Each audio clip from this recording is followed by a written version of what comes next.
کی بارگاہ سے دعا ہے کہ اللہ تبارک و تعالی ہم تمام سنی صحیح العقیدہ مسلمانوں پر اپنا رحم فرمائے، فضل فرمائے، اور ہم تمام مسلمانوں کو سنت نبوی پر عمل کرنے کی توفیق عطا فرمائے۔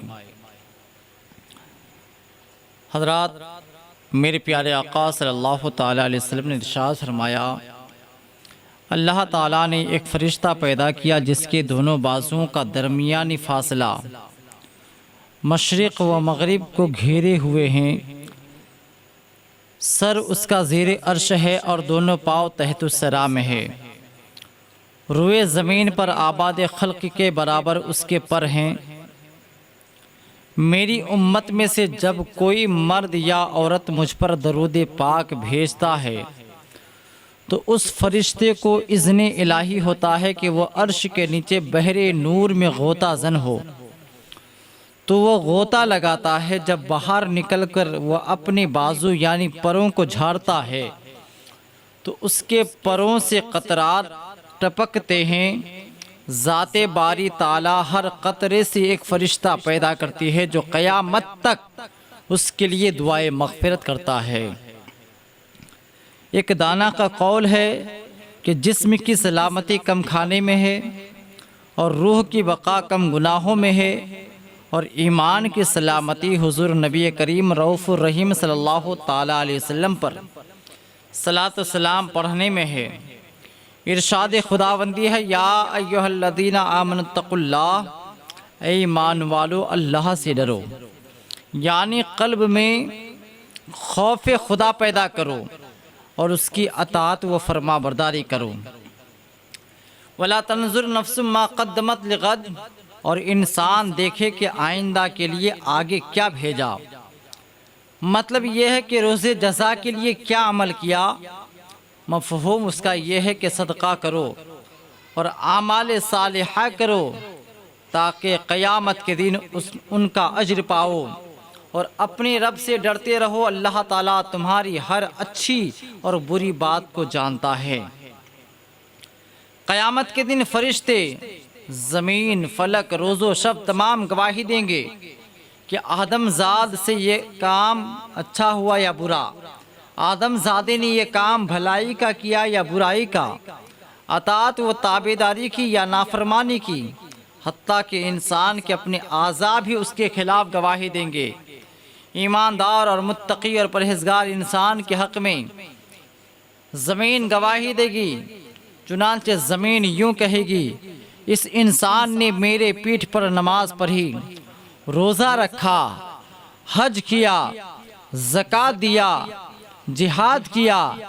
یہ سن کر زاہد و متقی شخص شاداں و فرحاں ہوگا، اور کافر اور نافرمان کے خلاف زمین گواہی دیتے ہوئے یوں کہے گی، اس نے میرے پیٹھ پر شرک کیا، زنا کیا، شراب پی اور حرام کھایا، اب اس کے لیے ہلاکت و بربادی ہے۔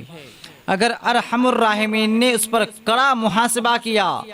صاحب ایمان وہ ہے جو جسم کے تمام اعضاء کے ساتھ اللہ تعالیٰ سے ڈر رکھتا ہو، جیسا کہ فقیہ ابو اللیث نے فرمایا، 7 باتوں میں اللہ تعالیٰ کے خوف کا پتہ چل جاتا ہے۔ 1 نمبر کہ اس کی زبان غلط بیانی، غیبت، چغلی، تہمت اور فضول بولنے سے بچی ہو، اور اللہ تعالیٰ کا ذکر کرنے، تلاوت کلام پاک کرنے اور دینی علوم سیکھنے میں لگی ہو۔ اور 2 نمبر اس کے دل سے عداوت، بہتان اور مسلمان بھائیوں کا حسد نکل جائے، کیونکہ حسد نیکیوں کو چاٹ جاتا ہے، جیسا کہ فرمان مصطفیٰ صلی اللہ تعالیٰ علیہ وسلم ہے، الحسد یاکل الحسنات کما تاکل النار الحطب، کہ حسد نیکیوں کو اس طرح کھا جاتا ہے جس طرح کہ آگ لکڑی کو کھا جاتی ہے۔ جاننا چاہیے کہ حسد یہ دل کی رذیل ترین بیماریوں میں سے ایک بیماری ہے، اور دل کی بیماریوں کا علاج صرف عمل اور علم ہی سے ہو سکتا ہے۔ 3 نمبر اس کی نظر حرام کھانے پینے سے اور حرام لباس وغیرہ سے محفوظ رہے، اور دنیا کی طرف لالچ کی نظر سے نہ دیکھے، بلکہ صرف عبرت پکڑنے کے لیے اس کی طرف دیکھے، اور حرام پر تو کبھی اس کی نگاہ بھی نہ پڑے۔ جیسا کہ نبی کریم صلی اللہ تعالیٰ علیہ وسلم نے ارشاد فرمایا، من ملع عینہ من الحرام ملع اللہ تعالیٰ یوم القیامت عینہ من النار۔ جس نے اپنی آنکھ حرام سے بھری، اللہ تعالیٰ روز قیامت اس کو آگ سے بھر دے گا۔ 4 نمبر، اس کے پیٹ میں حرام غذا نہ جائے، یہ گناہ کبیرہ ہے۔ حضور نبی کریم صلی اللہ تعالیٰ علیہ وسلم نے فرمایا، اذا وقعت لقمۃ من الحرام فی بطن ابن آدم لعنہ کل ملک فی الارض والسماء ما دامت تلک اللقمۃ فی بطنہ وَإِن مَاتَ عَلَى تِلْكَ الْحَالَةِ فَمَأْوَاهُ جَهَنَّمُ۔ میرے آقا صلی اللہ تعالیٰ علیہ وسلم نے ارشاد فرمایا، بنی آدم کے پیٹ میں جب حرام کا لقمہ پڑا تو زمین و آسمان کا ہر فرشتہ اس پر لعنت کرے گا جب تک کہ وہ لقمہ اس کے پیٹ میں رہے گا، اور اگر اسی حالت میں مرے گا تو اس کا ٹھکانہ جہنم ہوگا۔ 5 نمبر، جانب حرام دستے دراز نہ کرے، بلکہ حتی المقدور اس کا ہاتھ اطاعت الہی کی طرف بڑھے۔ حضرت کعب بن احبار رضی اللہ تعالیٰ عنہ سے روایت ہے کہ اللہ تعالیٰ نے سبز موتی کا محل پیدا فرمایا، اس میں 70,000 گھر ہیں اور ہر گھر میں 70,000 کمرے ہیں، اس میں وہی داخل ہوگا کہ جس کے سامنے حرام پیش کیا جائے اور وہ صرف خوف الہی کی وجہ سے اسے چھوڑ دے۔ 6 نمبر، اس کا قدم اللہ تعالیٰ کی نافرمانی میں نہ چلے، بلکہ صرف اس کی اطاعت و خوشنودی میں رہے، عالموں اور نیکیوں کی طرف حرکت کرے۔ عبادت و مجاہدہ انسان کو چاہے کہ خالص اللہ تعالیٰ کے لیے عبادت کرے، ریاکاری و منافقت سے بچتا رہے۔ اگر ایسا کیا تو یہ ان لوگوں میں شامل ہوگا جن کے متعلق ارشاد خداوندی ہے، والآخرۃ عند ربک للمتقین، اور تیرے رب کے نزدیک آخرت ڈرنے والوں کے لیے ہے۔ دوسری آیت میں ارشاد فرمایا، ان المتقین فی مقام امین، بے شک متقی امن والے مقام میں ہوں گے۔ گویا خداوند تعالیٰ یہ فرما رہا ہے کہ یہی لوگ متقی و پرہیزگار قیامت کے دن دوزخ سے چھٹکارا پائیں گے، اور ایماندار آدمی کو چاہیے کہ وہ بیم و رجا کے درمیان رہے، وہی اللہ تعالیٰ کی رحمت کا امیدوار ہوگا اور اس سے مایوس و نا امید نہیں رہے گا۔ اللہ تعالیٰ نے ارشاد فرمایا، لا تقنطوا من رحمت اللہ، اللہ تعالیٰ کی رحمت سے نا امید نہ ہو، پس اللہ تعالیٰ کی عبادت کرے، برائی کے کاموں سے منہ موڑ لے اور اللہ تعالیٰ کی طرف ہمہ تن متوجہ ہو جائے۔ جناب علامہ ابواللیث رحمۃ اللہ علیہ کہتے ہیں کہ 7ویں آسمان پر اللہ تعالیٰ کے ایسے فرشتے ہیں کہ انہیں اللہ تعالیٰ نے جب سے پیدا کیا برابر سجدہ میں ہیں، اور اللہ تعالیٰ کے عذاب سے انتہائی خوف زدہ ہیں۔ قیامت کے دن جب وہ سجدے سے سر اٹھائیں گے تو کہیں گے، سبحانک ما عبدناک حق عبادتک، اے اللہ تو پاک ہے، ہم تیری کما حق ہو عبادت نہیں کر سکے۔ فرمان الہی ہے، یخافون ربهم من فوقهم یفعلون ما یؤمرون، وہ فرشتے اپنے رب سے ڈرتے ہیں اور جس چیز کا انہیں حکم دیا گیا ہے وہی کرتے ہیں، اور ایک لمحہ بھی میری نافرمانی میں نہیں گزارتے۔ رسول اکرم صلی اللہ تعالیٰ علیہ وسلم نے ارشاد فرمایا کہ جب کوئی بندہ خوف الہی سے کانپتا ہے تو اس کے گناہ اس کے بدن سے ایسے جھڑ جاتے ہیں جیسے درخت کو ہلانے سے اس کے پتے جھڑ جاتے ہیں۔ حضرات، ایک نوجوان ایک عورت کی محبت میں مبتلا ہو گئی۔ وہ عورت کسی قافلہ کے ساتھ باہر کے سفر پر روانہ ہو گئی۔ جوان کو جب معلوم ہوا تو وہ بھی قافلہ کے ساتھ چل پڑا۔ جب قافلہ جنگل میں پہنچا تو رات ہو گئی۔ رات کو انہوں نے وہیں پڑاؤ کیا۔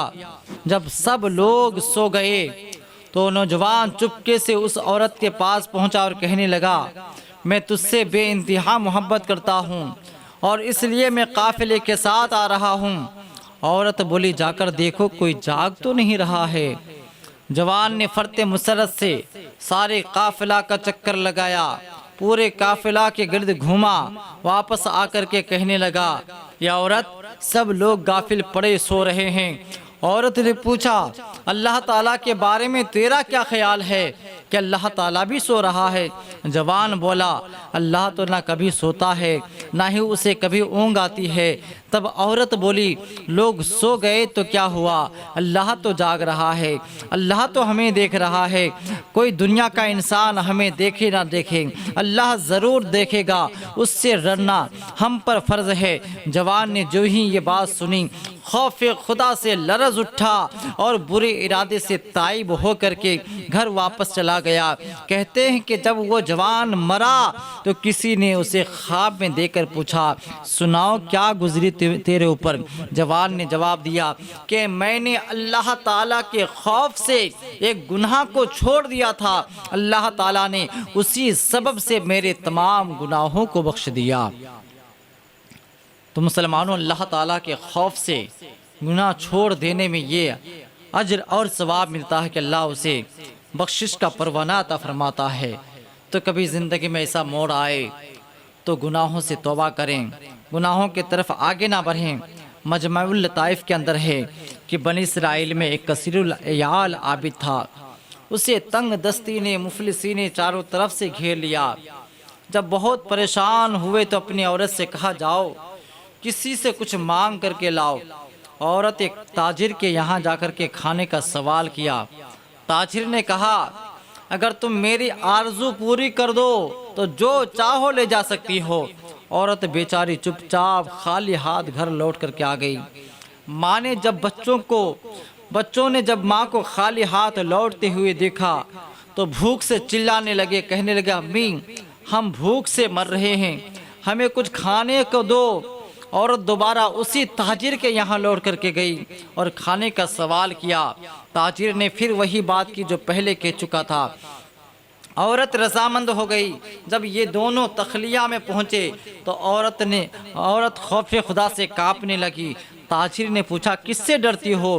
اس نے کہا، میں اس رب لم یزل سے کے خوف سے لرزا ہوں جس نے ہمیں پیدا کیا، تجھے پیدا کیا۔ تب تاجر بولا، جب تم اتنی تنگ دستی اور مفلسی میں بھی خوف خدا رکھتی ہو تو مجھے بھی اللہ تعالیٰ کے عذاب سے ڈرنا چاہیے۔ یہ کہا اور عورت کو بہت سا مال و منال دے کر کے عزت کے ساتھ رخصت کر دیا۔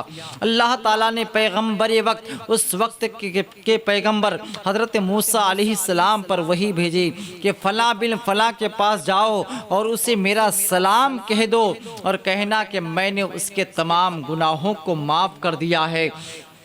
موسیٰ علیہ السلام حسب حکم الہی اس تاجر کے پاس پہنچے اور پوچھا، کیا تم نے کوئی عظیم نیکی، بڑی نیکی کو انجام دیا ہے جس کی وجہ سے اللہ تعالیٰ نے تمہارے تمام گناہوں کو معاف فرما دیا؟ اور جواب میں تاجر نے مذکورہ پورا واقعہ کہہ کر کے سنایا۔ حضور صلی اللہ تعالیٰ علیہ وسلم ارشاد فرماتے ہیں، فرمان الہی ہے کہ میں اپنے کسی بندے پر دو خوف اور دو امن جمع نہیں کرتا۔ جو شخص دنیا میں میرے عذاب سے ڈرتا ہے میں اسے آخرت میں بے خوف کر دوں گا، لیکن جو دنیا میں میرے عذاب سے بے خوف رہتا ہے میں اسے آخرت میں خوف زدہ کروں گا، یعنی اس پر عذاب نازل کروں گا۔ اللہ تبارک و تعالیٰ کا ارشاد ہے، فلا تخشوا الناس واخشونی، تم لوگوں سے نہیں مجھ سے ڈرو۔ اور ایک اور آیت میں ہے، فلا تخافوا وخافونی ان کنتم مؤمنین، اگر تم مومن ہو تو لوگوں سے نہیں بلکہ مجھ سے ڈرو۔ حضرت عمر فاروق اعظم رضی اللہ تعالیٰ عنہ جب قرآن مجید کی کوئی آیت سنتے تو خوف الہی سے بے ہوش ہو جاتے۔ ایک دن ایک تن کا ہاتھ میں لے کر کے کہا، کاش میں ایک تن کا ہوتا، کوئی قابل ذکر چیز نہ ہوتا، کاش مجھے میری ماں نہ جنتی۔ اور خوف خدا سے آپ اتنا رویا کرتے تھے کہ آپ کے چہرے پر آنسوؤں کے بہنے کی وجہ سے دو سیاہ نشان پڑ گئے تھے۔ میرے آقا صلی اللہ تعالیٰ علیہ وسلم ارشاد فرماتے ہیں کہ جو شخص خوف خدا سے روتا ہے وہ جہنم میں ہرگز داخل نہیں ہوگا، اسی طرح کہ جیسے کہ دودھ دوبارہ اپنے تھنوں میں نہیں جاتا۔ دقائق الاخیار اخبار میں ہے کہ قیامت کے دن ایک شخص کو لایا جائے گا، جب اس کے اعمال تولے جائیں گے تو برائیوں کا پلڑا بھاری ہو جائے گا، چنانچہ اسے جہنم میں ڈالنے کا حکم ملے گا۔ اسی وقت اس کی پلکوں کا ایک بال اللہ تعالیٰ کی بارگاہ میں عرض کرے گا، اے رب ذوالجلال، تیرے رسول کرم صلی اللہ تعالیٰ علیہ وسلم نے فرمایا تھا کہ جو اللہ تعالیٰ کے خوف سے روتا ہے اللہ تعالیٰ اس پر جہنم کی آگ حرام کر دیتا ہے، اور میں تیرے خوف سے رویا تھا۔ اللہ تعالیٰ کا دریائے رحمت جوش میں آئے گا اور اس شخص کو ایک اشک بار بال کے بدلے جہنم سے بچا لیا جائے گا۔ اس وقت حضرت جبرائیل علیہ السلام پکار اٹھیں گے، فلاں بن فلاں ایک بال کے بدلے میں نجات پا گیا۔ ہدایت الہدایہ میں قیامت کے دن جب جہنم کو لایا جائے گا تو اس سے ہیبت ناک آوازیں نکلیں گی، جس کی وجہ سے لوگ اس پر سے گزریں گے، گزرنے میں گھبرائیں گے۔ فرمان الہی ہے، فَوْتَرَا كُلَّ أُمَّةٍ جَاسِيَةٍ كُلَّ أُمَّةٍ تَدْعَىٰ إِلَىٰ كَتَبِهَا، کہ جب لوگ جہنم کے قریب آئیں گے تو اس سے سخت گرمی اور خوفناک آوازیں سنیں گے جو 500 سال کی سفر کی دوری سے سنائی دیتی ہوگی، جب ہر نبی نفسی نفسی اور حضور صلی اللہ تعالی علیہ وسلم امتی امتی کہہ رہے ہوں گے۔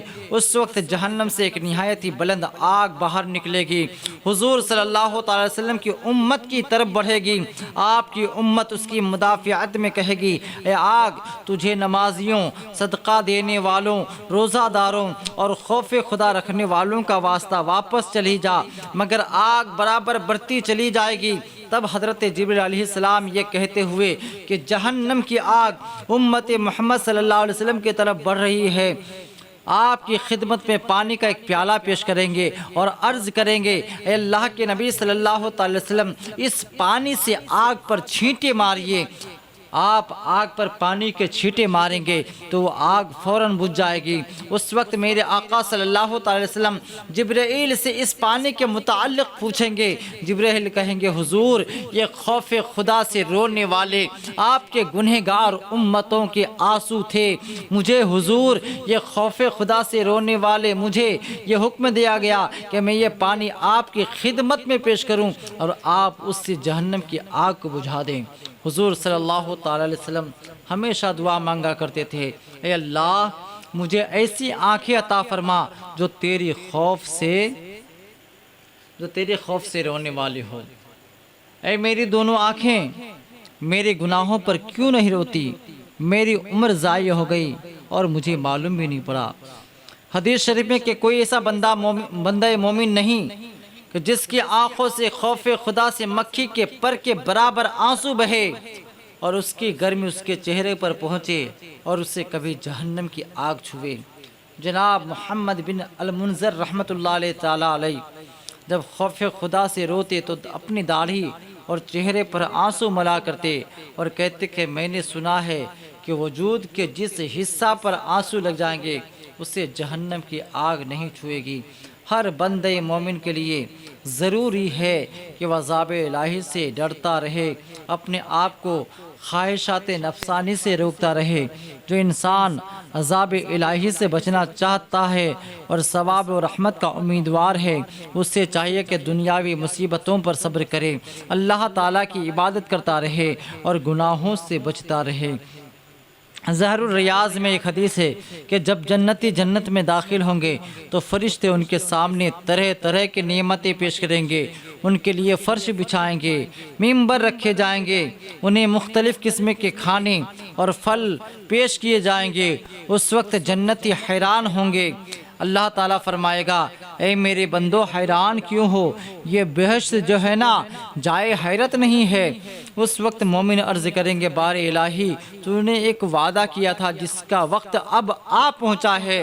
تب فرشتوں کو حکم الہی ہوگا کہ ان کے چہروں سے پردے اٹھا لو۔ فرشتے عرض کریں گے یہ تیرا دیدار کیسے کریں گے، حالانکہ یہ گنہگار تھے، یہ سیاہکار تھے۔ اس دم فرمان الہی ہوگا تم حجاب اٹھا دو، یہ ذکر کرنے والے، سجدہ کرنے والے اور میرے خوف سے رونے والے تھے اور میرے دیدار کے امیدوار تھے۔ اس وقت پردے اٹھا دیے جائیں گے اور جنتی اللہ تعالیٰ کا دیدار ہوتے ہی سجدے میں گر جائیں گے۔